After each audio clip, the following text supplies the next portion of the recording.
Today we're going to talk about grays, the different ways to use them to enhance color, and also to understand more about how to use really strong saturated color, and then how to use grays to tone those down. And specifically we're going to use grays from the color wheel. We're going to use complementary grays, ultramarine blue and cadmium orange as a gray, viridian green hue and cadmium red and violet and cad yellow light. We'll also talk about black and white and how to use that to warm it and cool it. But different ways of using grays basically to help you understand more of what you can do with color.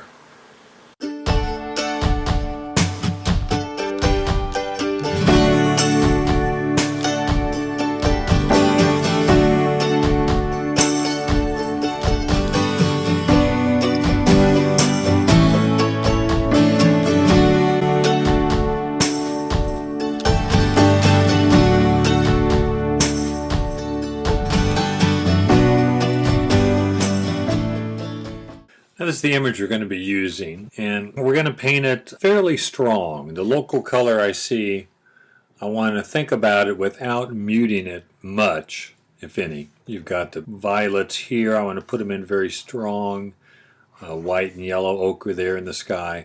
The trees here are a very muted violet, so there I'm going to mix a violet and add yellow to get the kind of warm gray I want there. But the yellows over here are going to be strong, not as light as I can get them because they're not real light. If I get a real light, bright color, it's going to look more like that. That's straight from the tube, maybe a little bit of white. We don't want that. We want it darker, so cad yellow light, maybe a bit of alizarin crimson, but I don't need to gray it, but I want it the right value. So it's not the lightest yellow, it's a little darker. Same thing with the water down here. It looks gray, or a lot of gray in it, but I want to start with a bluish violet to red violet. Reflections are kind of a greenish color. And then I scrub the grays back into it, a warmer gray, cooler gray, or a gray that looks more yellow, a gray that looks more, has a bit more violet in it, or a gray that has a bit more red in it. So when I mix the grays with the complements, I can also have one color really stand out more and still be gray, but just more of a grayish color, like gray green, gray red, so on. So those are kind of the options. The grays made from complements, cad yellow light and violet, yellow and violet. Red and orange would be viridian, I have viridian hue and alizarin crimson or cad red light. And then ultramarine blue and cadmium orange. But again, I can mix a straight gray by mixing the two together and making a grayish color. Or I can make it a gray color that has a bit more orange or blue or so on and have a bit more color in it. So this lesson's a good practice on how to mix those grays. I have a few paintings here. You can see the snow has three values. It has the real light value there. It has kind of the half tone that's kind of flat that way. Then it has the shadows. So each of those I want to put in fairly strong. I can put in a real strong violet in these kind of half-tone areas, a strong darker blue violet in the shadows, and a white and ochre in the light areas. And then mix up grays that are the same value and then chop it in. I don't have to fill it all in completely. I want a lot of these colors standing out, these strong colors. And the grays, where I put down a stroke of the gray next to it, some of it will blend a little bit, some of it won't. And it gives a variety of color, plus it gives me a grayish color and a stronger color next to each other. And that helps. Here you can see probably the overall color to start with in here was maybe a greenish green with a touch of red.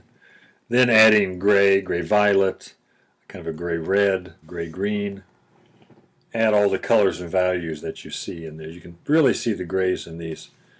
Let me get a close-up detail of this area right in here. There, same painting, just close-up of the house. You can see all these grays in here, but they're different colors of gray, and that's what you want to get used to. Even this pretty strong orange, I can add a touch of blue to that to mute it slightly. Same thing with the green, yellow green, I want to add red violet would be the complement. And alizarin is a red violet, so I could add alizarin. Same value to this yellow green that gray it. Or I could mix the two together on the palette, make a gray, and put a few strokes in there of a grayer color. This is a nice muted gray violet. So violet with a little bit of cad yellow light.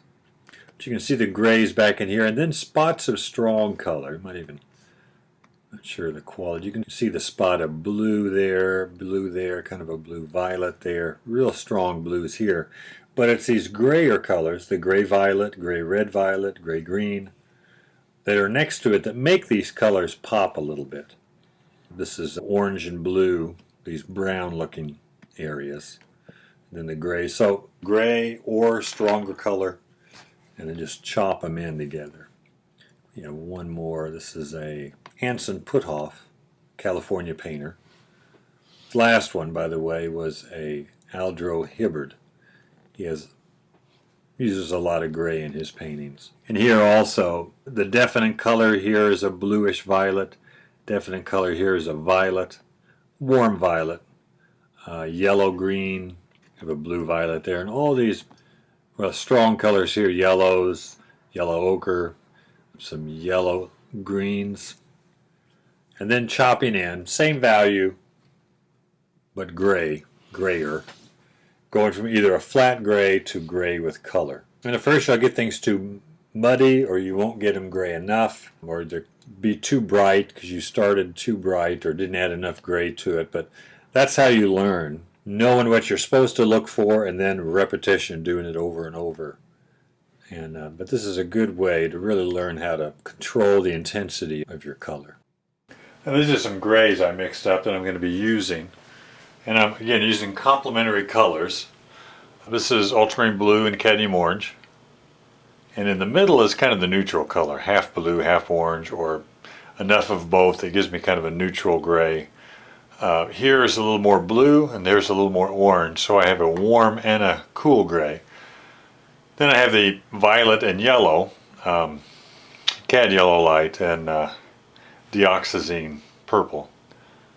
And again, in the middle is kind of a neutral, and on the left is more violet, so it's cooler, more yellow, so it's warmer. They're all gray, and there's a subtle difference between all of these. There's not a big difference. They're all very muted, but that subtle change of color from warm to cool is what makes it interesting. And subtleties is what makes color interesting.